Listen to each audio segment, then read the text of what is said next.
welcome to the Writing Block Indie Writer Podcast.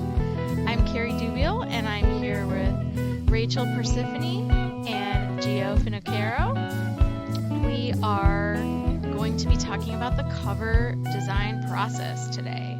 So GA is one of our Writing Block authors. You may be familiar with his works that we've published, The Nightmares, the second edition, and Grace Falls. And Rachel, you've done the covers for both of those books, correct? For both of them. Wonderful. Both of Oh, them. there you are. I'll take a screenshot. Yay, that will go up on the Instagram page. Awesome. So I am so interested, Rachel. Obviously I'm GA's editor, so I'm very invested in his work. I love the story. And Rachel, I think that your artwork adds a great dimension to both of those books that we've published so far. And of course, I have read GA's new book and edited it.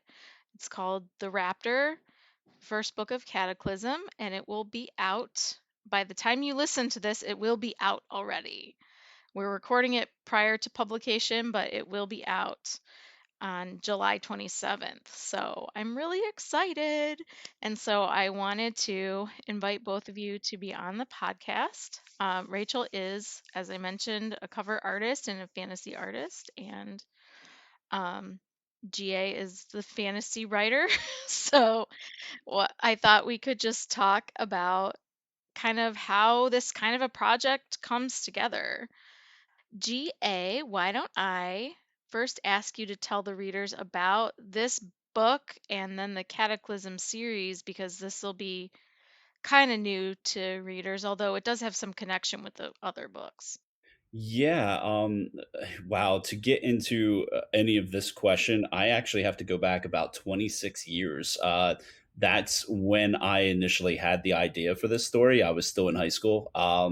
I just remember all the different things that I was inspired by at the time. I mean, the 90s were, I think, rife with all kinds of really interesting worlds and things. And I was a child of the 80s too. So, I mean, I had all that going for me.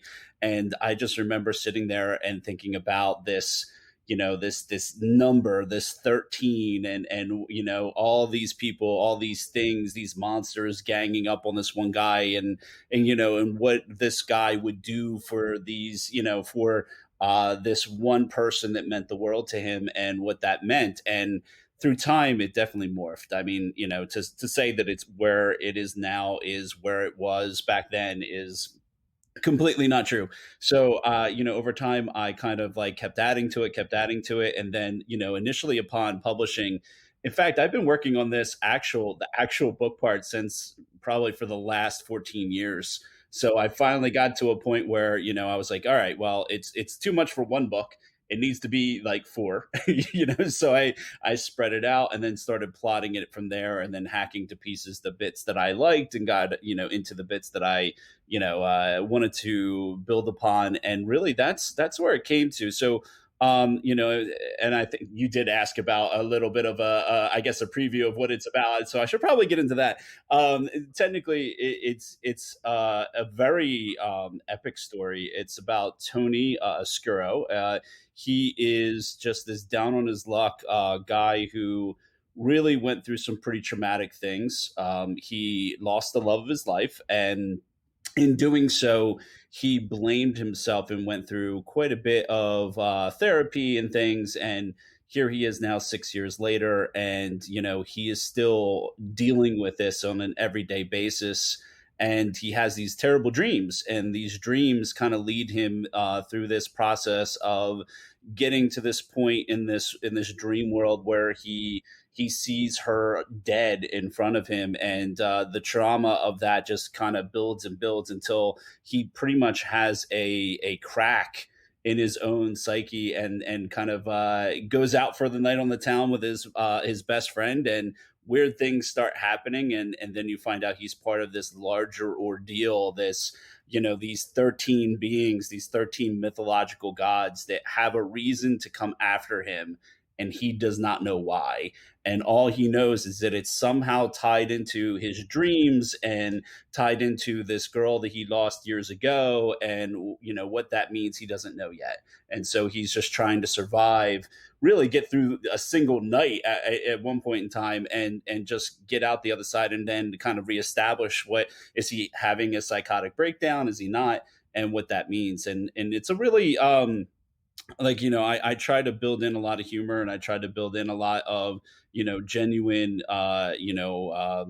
genuine heartache and things like that. It also dives into how he even met Jacinda, the woman that's gone, and what that love story was of the two of them meeting, and how they fell in love, and ultimately what happened at the end. So yeah, I think that gives a pretty good summary, if not a little verbose, but a little summary of what is in store for those people that want to pick up the Raptor.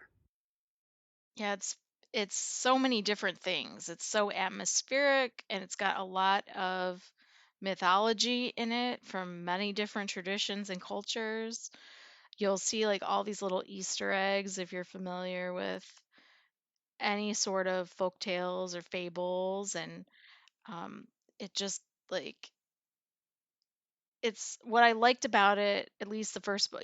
I've also read the second book, so I hope I don't accidentally spoil anything, but it becomes very epic. Like the first book is more like introducing you to Tony and his world, but there is a lot of action, and there's a lot of like, you know, this normal guy. You first think he's this normal guy, and then after, you know, you start to realize that there's been all this stuff in his past all along, but he just never really noticed it. And so it's just interesting. There's a lot of layers, there's a lot of stuff. So even though it is long, you can get really absorbed in it. And that's what I love about it. And I So think that's, when you're talking about books that dive into fantasy like this, if it's short, I've always felt that you just don't get enough of the character. You don't get enough of who they are. You really have to walk a mile in their shoes. And so the toughest part of that is making that interesting. Making the uninteresting, very interesting to the reader, to make sure that it's not just all fantasy all the time. This is this person's life, and this is what they went through to get to the point that they're at right now, for you to enjoy all the fantastic and the crazy stuff that they're going through as well. for sure. Well, Rachel, well, I want to ask you a ton of stuff about your background and your art, of course, but how did the two of you first connect? How did you meet each Oh, other? yeah, that's an in fact, if you don't mind, I want to start that story, because Yeah, that's a I'd fun very part. interesting to, because it's been so long since we Yeah. reminisced. I'd be very interested in hearing again from your point of view. Yeah, I used to, back before the nightmares came out. So I knew I was going down this path as a writer, and I knew that I needed to find artists, because the artists that I had in my life, and I should disclose, I mean, I went to art school. I have an art degree. I've been a creative director and everything, but here I am writing. And for me, I needed to find talent that was way above and beyond me. I knew I was no longer an illustrator anymore. I needed to find somebody who could just, really knock home something professional. But I also wanted to find somebody who wasn't too big for themselves, like somebody who is just like, really down to earth and everything. And I remember I was going through it was a local comic book convention, and I was walking through, and there's Rachel, just very, very, very polite. She wouldn't shout at you, or like, be very, she wasn't one of those people like, hey, look at my work. Hey, look at my work. It was like, please look at my work. Very polite, very, very good posture and everything. And I just remember her sitting there, and I was like, hey, I'll go talk to her. And then I was like, wow, her work is really good. And I recognized, I was like, you know what? I need to get her information, because I knew that at some point in time, very shortly thereafter, I was going to need an artist. And, I figured, hey, I might as well, in my backyard right here in the city of Philadelphia, that there was an artist that I think had a lot of the similar interest, and also the look and feel that I was going for. So from my perspective, that's what it is. I'll tag it off to Rachel here on her end. Yeah, that was in, I think it was 2015. It might have been 2014, but I think it was one of those 2 years. It was a while ago now. And yeah, that convention was my very first like public. Well, it was my first convention I had ever tabled at. So it was really, I guess, my first public showing and marketing of myself and my work as a professional artist post college. And so it was very exciting it, to have an author come up and be interested, see something in my work and be interested in it, especially since I'm thinking about. I think Gino and I work very well together for a number of reasons. But I remember even back then he listed. I don't remember specifically what, but I remember Gino had listed the things he liked about my work and how he thought they could relate to what he's working on. And yeah, like all the things you were saying was hitting all the right notes of the things that interested me, and my work spoke to him. So I think it's been a very easy fit working together for that alone. But it was very exciting, and of course, I'm always a person that I don't like, especially now with some years of experience under my belt.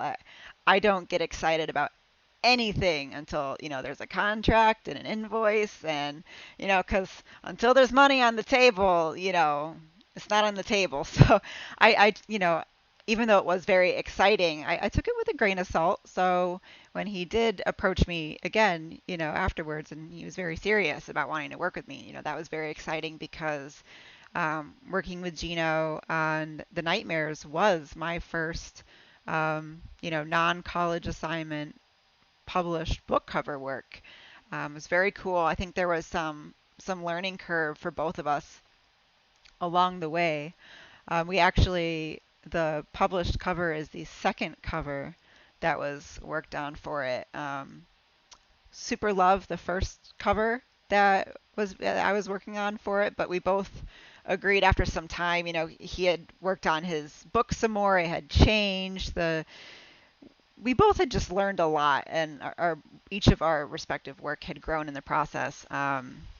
Yeah, in fact, you can actually find that the other cover in the back of the Nightmares. When you flip to the back, it's actually there. I couldn't bear to not use it after all that time, like because we did spend a lot of time working on that, going back and forth and refining it, and it's great work. It just didn't feel like the right cover in the moment when we finally got to the arrival point where it was time. And it's only half of it too. That was a wraparound, and I think the image as a whole was really cool. It just wasn't the right fit. And when we both sat down and talked about it, we both realized that. Um, so yeah, that was my both of our first published book, which has also been another really cool thing that I love about working with Gino is that we both found each other at around the first at similar points in our lives, in our professional published creative journeys. And so both of us have grown, Gino with his writing, myself with my art, and now we have a couple, soon to be three published books that we've worked on together. And both the writings improved, my art's improved, our process is pretty streamlined now, and it's also having done a few book covers for Gino. Maybe you'll agree with me on this, Gino, but this time around, it's like I know what Gino wants. I know what Gino likes. So I knew. I pretty much. He always surprises me, and I always surprise him.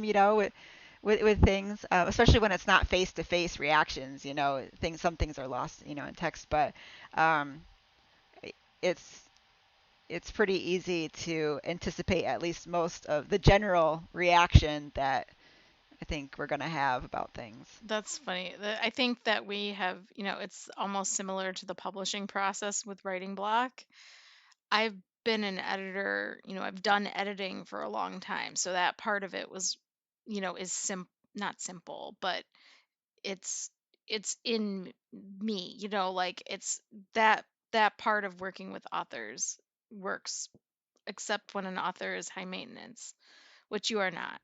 But That's good to know. uh, Yeah. most of the time that works out really well. But the publishing process itself is so different.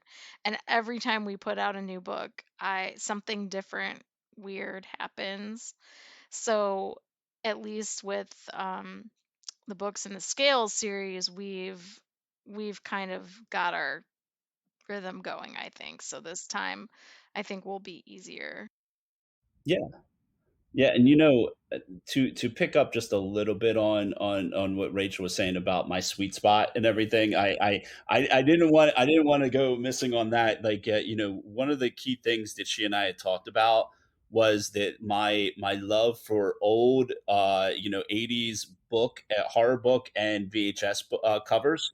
They were the coolest covers that you would ever come across. It was always like something weird and gory, but also what I really wanted, and I think I said this exactly, was that I wanted it to be somewhere across between that, what the I forget what the artist name that did the Harry Potter covers, but something like that, but also with a touch of something more elegant, more fantasy, like a Neil Gaiman. And all three of those, and if you really think about it, all three of those, Rachel has that down exactly.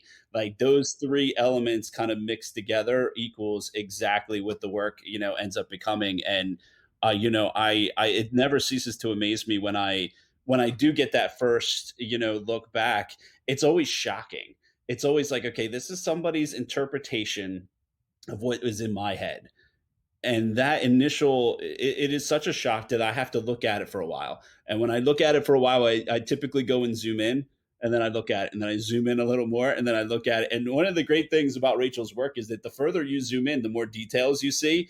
And that even like thrills me even more. I'm like, oh, look over here, there's that over here, oh, look over here. And like I just get lost in it. And then by the time it's come back, and it's so funny because now that we've been going through all this with COVID and everything, like, my response time has been super slow. So she'll send that to me around noon, and I can't get back to her around 8. And I can just tell, like, I know she's dying inside to hear my response, and I can't get to it. So it's like I'm Oh. trying to get to it, trying to get to it, and then I finally get to it. And I'm just amazed, and it's been a really great, like I said, working relationship. And I think we understand each other well enough now, also not just about our taste, but also I think are both of our experiences being that I have an art background, obviously, she's got an even a higher art background than I do, and just being able to talk on that level, but also just to be fans of each other's work, I think plays into it quite a bit too. Rachel, maybe now would be a good time for us to tell you a little bit. Like, so what made you want to become an artist? Like, you also went to art school, I'm guessing, because Yeah. you are very good. Thank you. I appreciate that. Um, okay, a little bit of a deep dive then. So I could say the same thing I think almost every artist would say is that I've always been drawing, creatively inclined. My mom pushed me to work on my craft and take it seriously as a skill more than I did. I mean, it was like she'd make me sit at the table and work on a still life of a bowl of fruit, and I used to, I didn't want to do that when I was a teenager. I was like, why are you making me do this? And of course, now I'm so thankful that she was so encouraging and supportive of it because a lot of people, don't take the craft seriously as an occupation, especially. And she always saw that for me before I did. So thankfully, I grew up in a very encouraging, um, creative family, and but even then, I was in a small town, and um, there's not, you're not as exposed to art careers or art opportunities when you are coming from a small farming town, even if the community is, very supportive and encouraging, and which it was. Um, and so I had no idea that this was a thing that I could do as a career with my life until I got a brochure in the mail. I was a junior in high school at the time, and I got this brochure in the mail for a summer art program, a college program at Moore College of Art and Design in Philadelphia.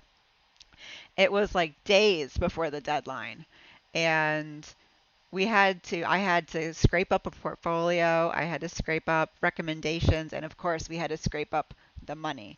I, my mom pretty much pulled off a miracle with that one. Anyway, I got in and I went to this art program for the summer, and it was great, but I also didn't really like it, to be honest. I was part of like the fine arts portion of their program, and that wasn't, even if I liked some of the activities, it wasn't really for me. And then one of the professors at that college, Richard Harrington, who still teaches there, he showed me the illustration major like classrooms in the hallway with all of that work. And the assignments are, aside from, you have excellent life drawing and still lifes. You have all of that really technical ability stuff there, but you also have fantastical elements. You have book cover assignments, comic assignments, pinups, like all this stuff, concept art on the walls. And my brain, just like all the light bulbs were going off in my brain. I was like, oh, I love this kind of art. This is the kind of art I want to do. I'm not, even though I have an appreciation of all these different types of art now, I wasn't interested in abstract art or Mm. whatever we were doing in that summer program. I wasn't interested in it. But I knew in that moment, oh, that first of all, I had discovered art school. I didn't know that was a thing.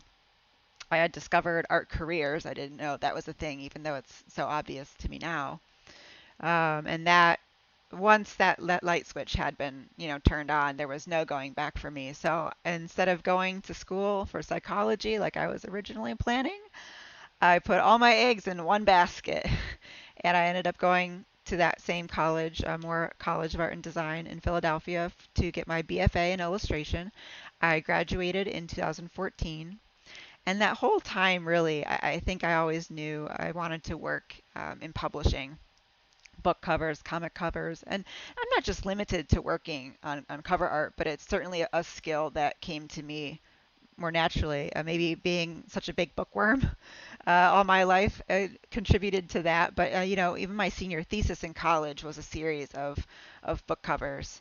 Inspired by the seven deadly sins. I had a cover for each sin, and I had actually printed out like these wraparound book covers. I wrapped them around sketchbooks to display. It was like, so that was always, I guess, there. It took like it being pointed out, like put in front of my face that this is something that I could do to push me towards it.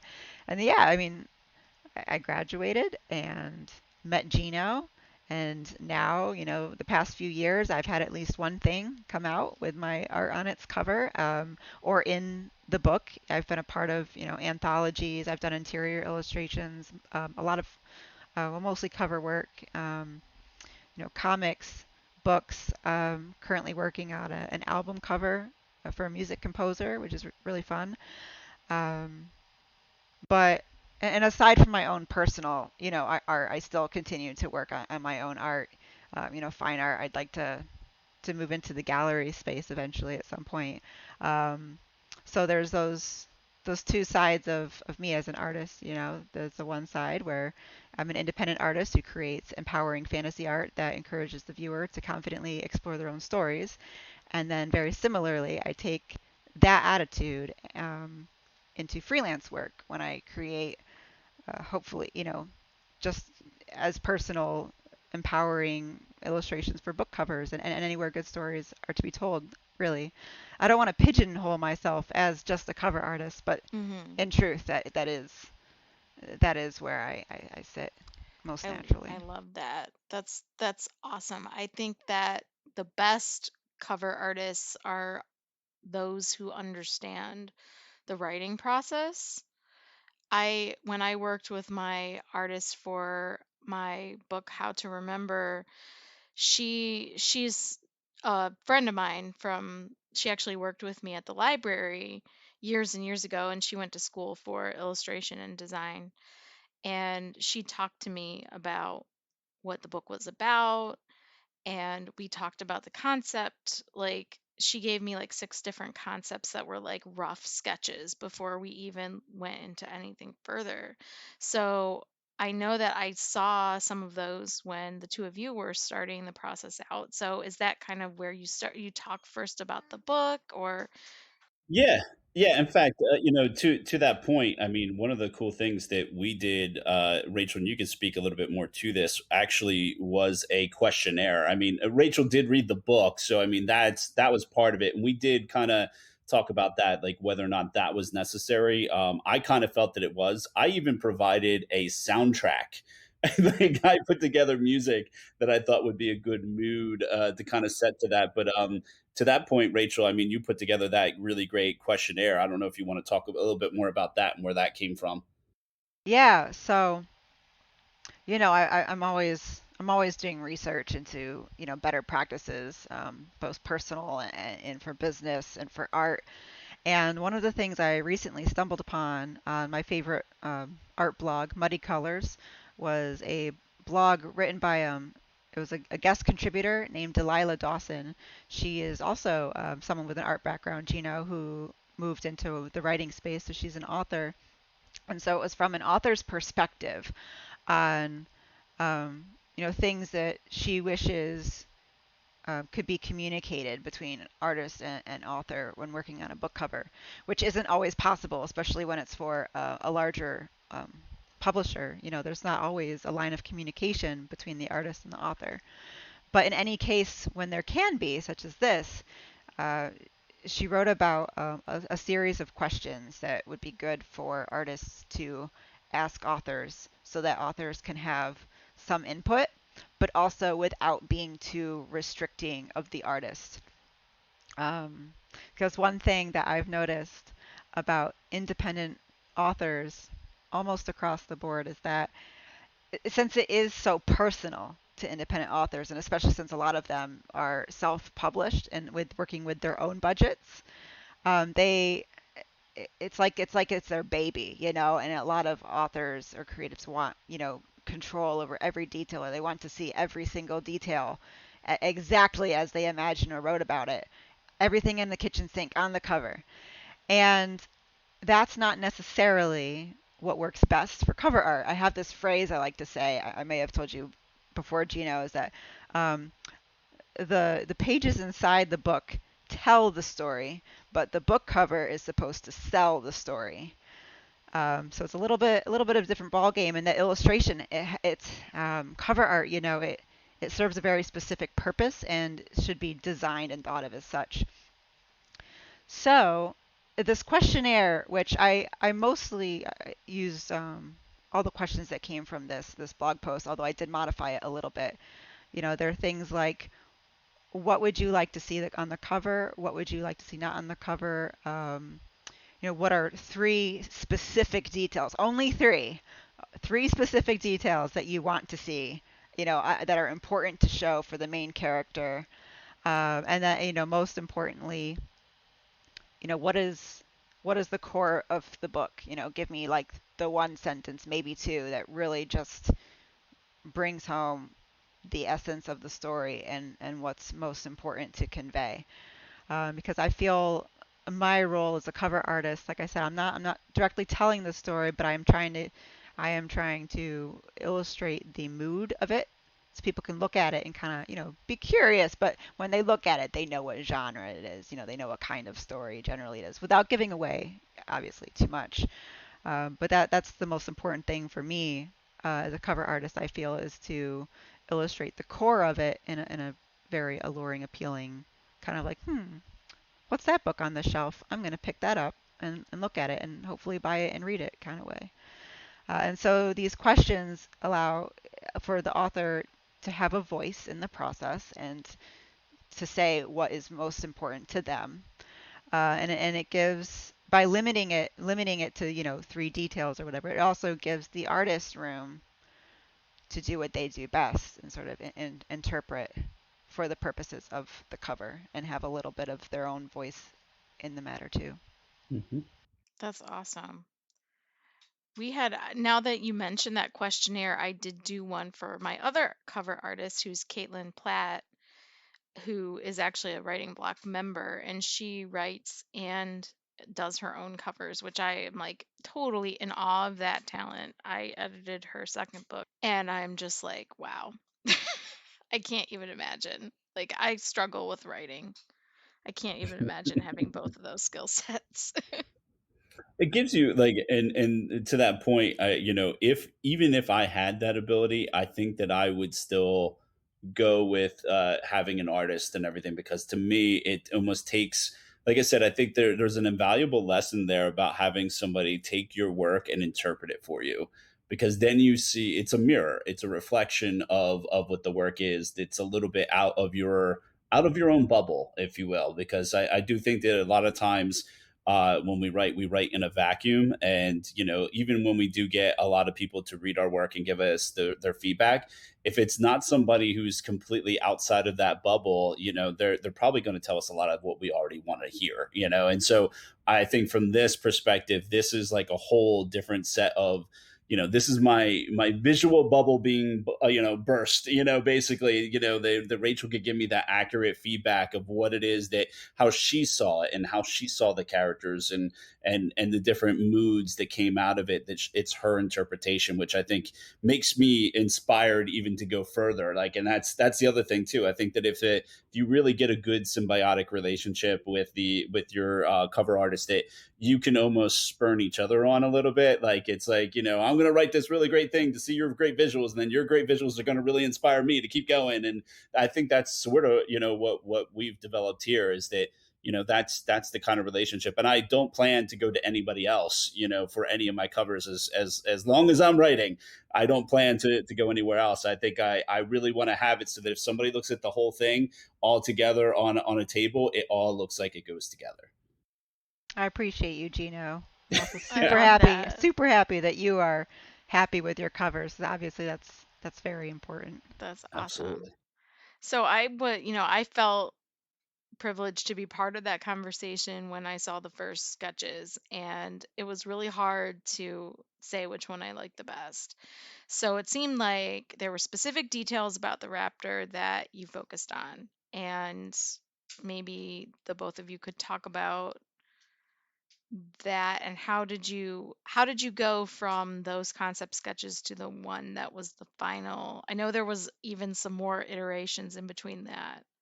Yeah, that was tough. I mean, I remember when I first looked at that, I was like, I like one, I like two, I like three, but I also like four. Like, I know that there were four, and I just kept going back and forth, looking at each one until I got some type of feeling. And I know that I think I definitely like number two. Rachel, I know you love number two as well, even though that was not the one we ended up going with, only because I think we kind of felt like if it's done as a cover, it may like there was like some conflict. I don't remember what the conflict was necessarily about what we felt on that one. I think it would work really well for a future cover, but I felt for this one it didn't really hit exactly what we wanted. Yeah, each thumbnail. I mean, I feel each thumbnail shows a different aspect of the book. I mean, they all show similar, moods and feelings. Um, Definitely, 3 out of the 4 show some of that internal struggle. There's like an element of heartache or in 3 out of the 4, and then the fourth one, which, well, it's the third one, but the one that we also really really liked, that we were especially torn between, was the very commercial looking one that felt like it could stand out and work on a shelf like on any contemporary book today. But then that was one of the reasons why you had moved away from it, because storytelling specifically in your book covers has been very important to you, and that one was less about the story and more about an alluring image using those 3 details that you had specified that were important to show on the cover. Um, Was that the one with the key? yeah, the Yeah, one with the That yeah. was the key. one I liked the best. Yeah, and I think But that, like, I think universally we kind of felt that that was probably the strongest one.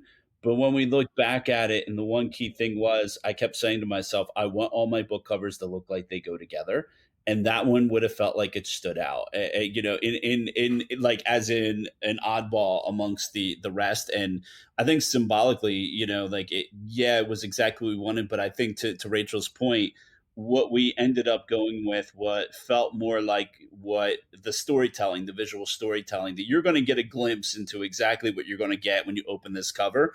And what you have right now is, a man sitting on a tombstone in the middle of a cemetery, looking like, he just got the crap beat out of him, and he's really down on his luck. And, around his shoulder is this flaming, ghost of his past, the woman he loved, and to me that is so symbolic of what this story is, even to the point where I was like, it's almost like she's the weight on his shoulders bringing him down. And like, so there was so much, like, there's a difference between in your face symbolism, which the key was, like, it was a big giant key, flaming key on the cover, and the symbolism of just the subtlety of the character actors they're on that page. And to me, I think it was the latter that was really the most heavy hitting for me. That's what I really wanted. But as far as the symbolism that we were going for, I know we talked about the key. I think the key was the biggest one, and the key plays just it's like a whole other character in the set of novels, and you won't even know exactly what the key is until quite late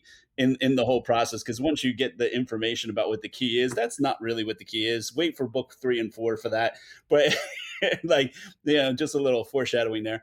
But as far as like, we also talked about the scar, I think was the other one, the Hmm. scar on Tony's face. The crescent scar and the Hmm. key, and you wanted some element of Jacinda, Yeah, which that one did. That was the only one of the three that didn't have the element of Jacinda in it.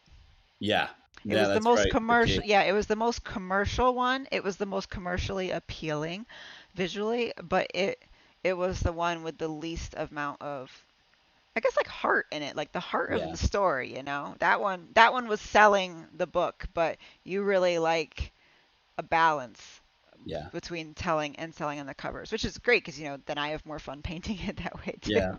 And And the funny thing is I kept going back as we were going through it. There's a line that Tony uses over and over again. He keeps going, he's talking to his therapist and he keeps saying, "Doc, this ain't a love story." And but yeah, he knows full well this is a love story. Like, that it is a love story that's happening, that leads up to everything that transpires in his life. And without it, like, yeah, it ended sadly, but it still was a love story. And to me, if she wasn't part of it, it would have taken, to your point, the heart rate out of the cover. It just wouldn't have been the same.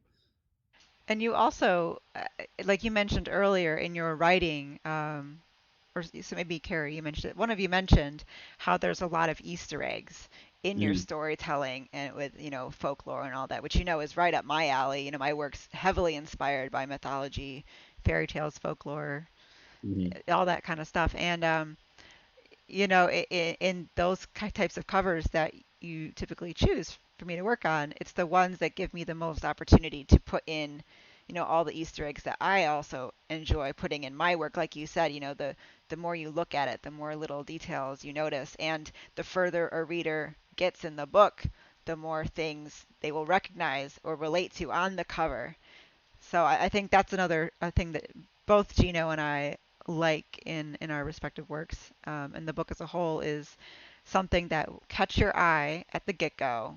Be interested in the story, but the more, so you're interested in the image, interested in the story from the get-go, but then the more you dig into it, um, the more understanding you have about what it is you're actually looking at, what it is you're actually reading. Mm-hmm. That was also that was like the magic too. If you really look back on the covers that I even mentioned, like, when you look back at the Harry Potter covers, the original runs, they were so amazing. Like, you would look at it and be like, okay, where in the book am I when I'm looking at this? Like, I would play that game all the time. I would look at it and say, okay, this, did I just read that part? And I kind of go back and kind of double check, and I was always mystified by that, especially like, I think it was Half Blood Prince or one of the other later ones, that I was constantly looking at that cover trying to make that connection. And I feel like these covers, even with Grace Falls and with the Nightmares, you're constantly like, am I there in the story yet? Like, you're constantly saying that, and it's a tease. It's always a tease as to where they are in the story and what part you're reading. And this book in particular of yours, it it really does unfold the further you get into it. It's what you've done and how you've written it. I can't give anything away, but well, you already know I love what you've done in the Raptor so I've much. always I've always felt that writing is sort of like a drum roll. starts off like slow, but it still has a beat. It still has a cadence to it. And then I just wanted to hit like somebody's just rolling over it, the just tapping on the drums as fast as they can be to kind of give you details and everything and kind of make you not want to put it down. And what I found actually to be the biggest compliment, actually, and the two of you both said the exact same thing, and that's how I know it, is you both said, I got to a certain point and I had to finish it. It just kept going. And you both said that right about the same place. So to me, like that's the biggest compliment right there. And I actually look forward to what people think when they start reading even in the second book, because the second book I think has the similar feel where you get to a point you're just like whoa whoa whoa whoa whoa, and then it just keeps rolling rolling rolling. And now the magic act is to keep doing it for the third book and the fourth. So if I can do that, then I pulled off something I think pretty special. I think you have. Yeah, when stuff hits the fan in your books, Gino, the stuff hits the fan. Like you just take off, and then it's like you're on this roller coaster. There's no getting off now. Yeah, Omega specifically, I'm looking forward to editing it because when I read Raptor and then when I edited it, it was two different, very different experiences. When I read it, it was I need to get the story. I need to know what's going to happen. And then when I edited it, it was getting all of those little details, figuring out where all those little Easter eggs were, in place. So, um, but I think, yeah, I'm looking forward to it. It's gonna be fun. And for people who and Car, you were actually one of the people that actually got to experience the nightmares recently, and there is a huge Easter egg in the nightmares that leads directly to this. There's one line that from Gene that pretty much tells you everything you need to know about all these stories and everything, and it's right there in the middle of it. And I hit it knowing I was going to get to this years later, so I definitely pre-planned it out. But even if you read, I've said going into this, reading Grace Falls is kind of like your gateway into this world, because then it takes you that much further, because all the characters from Grace Falls do at some point in time make an appearance in this series. So they may not appear right now, Mm, but by the time you get to the very end of the entire Cataclysm series, it will be that every single character is always like has appeared in some regard. So I do like mixing everything in and throwing those little Easter eggs, and everything is meticulously planned. But part of that also is that I've been writing this for 14 years. So when you have that much time, and you spend that much time on it, you can really prop up a lot of these smaller little details. But yeah, um, no, trust me, I appreciate all the kind words, and I hope that the audience, the would be audience that's out there, hopefully they feel the same way. I hope so. Yeah, I hope so too. And talk about stuff hitting the fan and Easter eggs and all this. Go, people, listeners, go read Mum, his short story in Grace Falls. That story, I could not put that down. And yeah, that was the first thing that I read of yours. And yeah, that was definitely like, wow, this guy's got some talent, like, and some story. Like, that's what I think I'm most envious of is your natural ability to know what should happen when. I get like when I'm being edited, people are always like, that's so unrealistic. That would never happen. Like, maybe it's because I write contemporary and not fantasy. Like, maybe I need to start writing fantasy so that people don't go, that's stupid.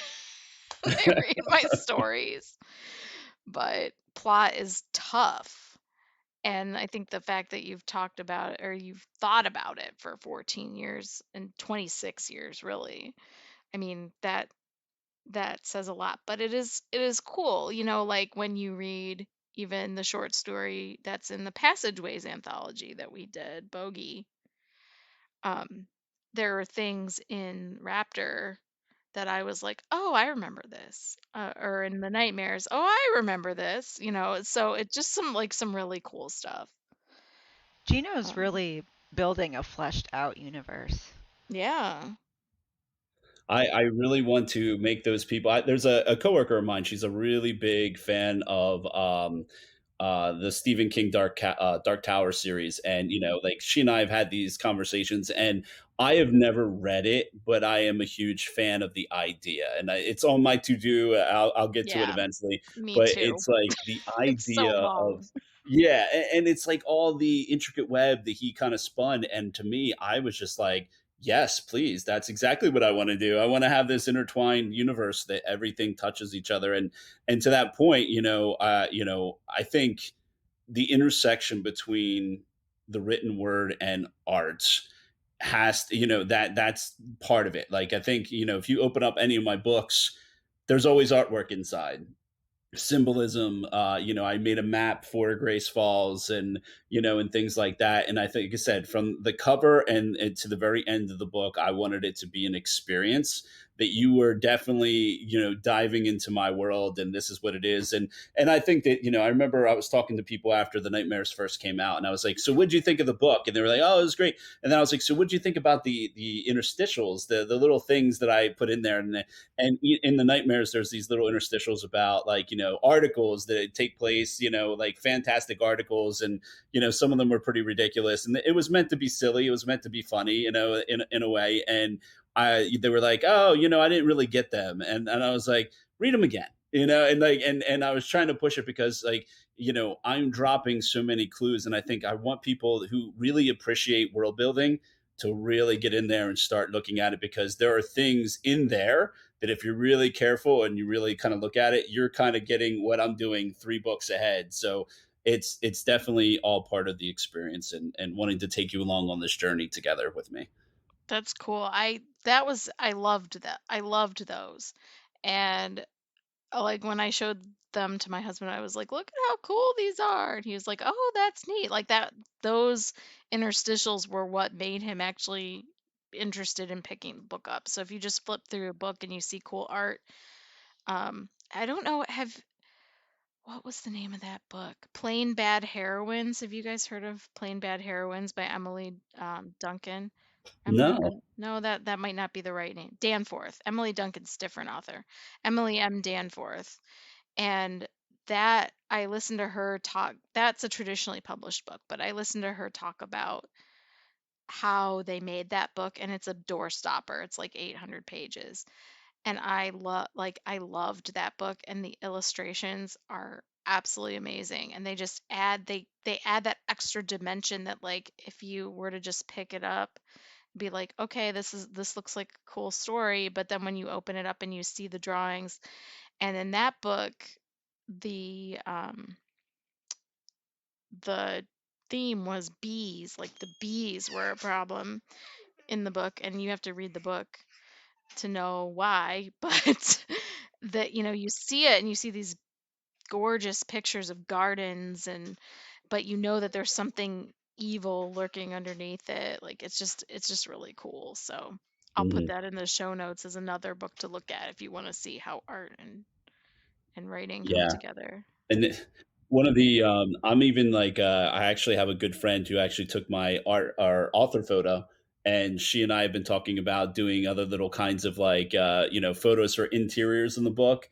And then we were even talking about, even like, perhaps even potentially a three-way collaboration where her photos would go into Rachel and she could do some stuff with it. But ultimately, what we've done in the past, you'll actually recognize there's a gentleman who's dressed up as a crazy, sort of like a crazy, paranormal investigator in my books that keeps popping up. That's my good friend Ed, who luckily posed for this. I was like, hey, you want to be in my book? He's like, yeah, and he's an actor on the side, so he definitely, gets into all that. So I definitely hit up as many people as I can for that type of inspiration to bring these things to life. So whatever I can do, like I said, to get somebody into the work, it's important to me. And and like I said, there's a never ending slate right now. Like, I mean, once we're done the Omega, I still want to do. There's another book I wrote called Masked that I'm still kind of looking forward to getting that, and that's something where it has to do with superheroes. And I've been itching to see